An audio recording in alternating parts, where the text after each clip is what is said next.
Hi, this is Mark Besser of Besser Healthcare. In this video, I will discuss the ways or activities where you can catch sexually transmitted diseases or STDs, and our recommendation on how and where you can get tested. Either you want to know for sure if you are STD-free, or if you think you have an STD, with fast, affordable, and 100% discreet or confidential testing. Although many people think that STDs are only spread via intercourse, they can be contracted in many ways. You do not have to have sex, whether vaginal, anal, or oral, to contract or transmit an STD. Because separate bacteria or viruses cause these infections and diseases, you can have more than one at the same time. You can also become reinfected with bacterial STDs after treatment if exposed to them again. Now let's talk the activities or ways you can get STDs. Various types of sex. Vaginal intercourse. Vaginal intercourse is sex between a man and a woman, during which the penis is inserted into the vagina. Chlamydia, gonorrhea, syphilis, HIV, HPV, genital herpes, hepatitis B and C, and trichomoniasis can all be spread via vaginal intercourse. Anal sex. STDs that can spread via anal sex are chlamydia, gonorrhea, syphilis, HIV, HPV, hepatitis B, and hepatitis C. Oral sex. While it is often more difficult to contract an STD via oral sex, whether fellatio, cunnilingus, or analingus, it is possible to get chlamydia, gonorrhea, syphilis, oral herpes, genital herpes, HPV, and/or hepatitis B this way. Hepatitis A contracted from analingus is considered an STD. Contracting an STD through blood exchange. Intravenous needles. Sharing needles used for injecting drugs can spread HIV, hepatitis B, and hepatitis C. Sharing straws or money to snort drugs like cocaine can also spread STDs. Both of these reasons are believed to be a major cause of the high rate of hepatitis C among baby boomers. Hospital workers and first responders need to be extra cautious when dealing with used hypodermic needles to avoid accidentally sticking themselves. Blood transfusions and solid organ transplants. Before 1985, there was no way to screen blood donations or organs for HIV, and hepatitis C was not screened for before 1992. Even now, blood transfusions still carry a risk of infecting the recipient with HIV.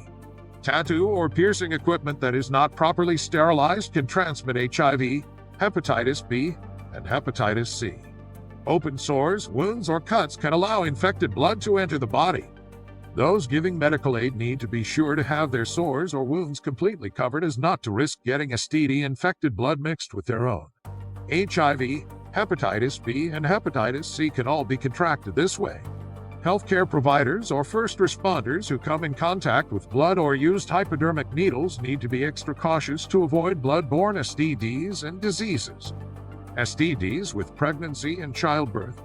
Mothers with an STD or STDs can transmit them to their fetus or baby during pregnancy or childbirth. Genital herpes, gonorrhea, chlamydia, syphilis, HIV, and hepatitis B and C can all be transmitted to babies during delivery.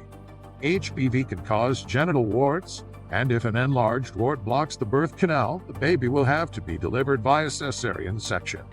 These infections are especially dangerous to newborns and can even cause blindness or death.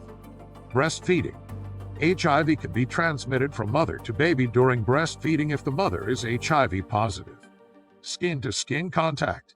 Chlamydia, gonorrhea, and herpes can infect eye tissue if an individual has touched parts of the body that contain traces of these diseases, and then their eyes. Herpes and HPV can be transmitted from intimate skin-to-skin contact. Trichomoniasis can be contracted from hand to genital contact. STDs through infected objects or indirect contact. Sex toys that were not properly washed can be the source of trichomoniasis, gonorrhea, chlamydia, syphilis, and herpes. If any blood is on the sex toy, HIV and hepatitis B and C can be contracted. Bedding, towels, etc.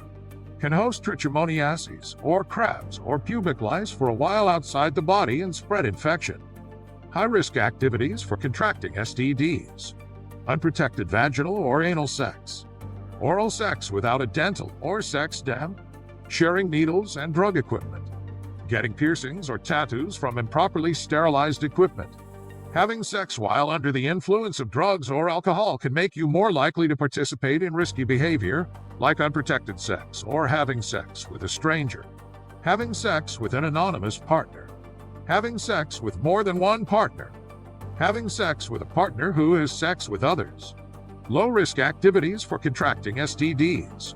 Fondling, dry humping, and manual stimulation of each other. Intimate skin-to-skin contact without intercourse. Playing with sex toys. Kissing, making out. Mutual masturbation. Having sex exclusively with one STD-free partner who only has sex with you. Using condoms during sex, though condoms do not cover everything, so these STDs can still be contracted, HPV, herpes, or syphilis if a syphilis sore or chancre is exposed and contact is made. No-risk activities for contracting STDs. Abstinence. Masturbation. Activities that help avoid STDs. Get vaccinated for HPV, Hepatitis A, and Hepatitis B before engaging in sexual activities. Use a condom every time you have sex. Get tested together for all STDs before engaging in sexual activity with a new partner. Staying sober. Not sharing sex toys. Limiting your sexual partners. Knowing your sexual partners before having sex with them. Finding out if pre-exposure prophylaxis or PrEP is a good option for preventing HIV infection if your partner is HIV positive and following treatment adamantly. Individuals who are most at risk for contracting STDs. Men who have sex with men, or MSM. Hepatitis C is more common in individuals born between 1945 and 1965. Individuals who have been incarcerated. Drug users in the past or present. People with multiple partners. People who do not use protection like condoms, dental, or sex dams. Between the ages of 13 and 25, young people are less educated about STDs, take more risks, and young women's cervixes are still developing, which makes them more susceptible to certain STDs. People who have an STD are more likely to contract another. And now, onto our recommended STD screening company. Click the website link listed in the description below this video to see the list of their test centers in your area with a discount coupon. Or go to bessercare.com/STDcheck. Our recommended STD screening company makes getting tested for STDs a simple and convenient process in just 3 steps. Step 1. Order their STD 10 test panel or individual tests online or by phone. Step 2. Choose one of their 4,500 test centers nationwide. Testing only takes minutes. Step 3. Your test results are delivered in your online account within 1 to 2 days. The entire process is fast, affordable, and 100% discreet or confidential. Remember, either you want to know for sure if you are STD-free, or if you think you have an STD, you need to get tested as soon as possible. Don't delay. Thanks for watching this video. If you like this video or find value from it, please click the like button and let us know what you think in the comments section below. Or if you have further questions or want to share something with us in private, please feel free to reach out to us at mark@besserhealthcare.com. And if you want us to include a certain topic in our next videos, please let us know in the comments section below, or email us. Also, subscribe to our channel and click that bell for you to be notified of our upcoming videos. See you again in our next videos. Stay safe and healthy, everyone.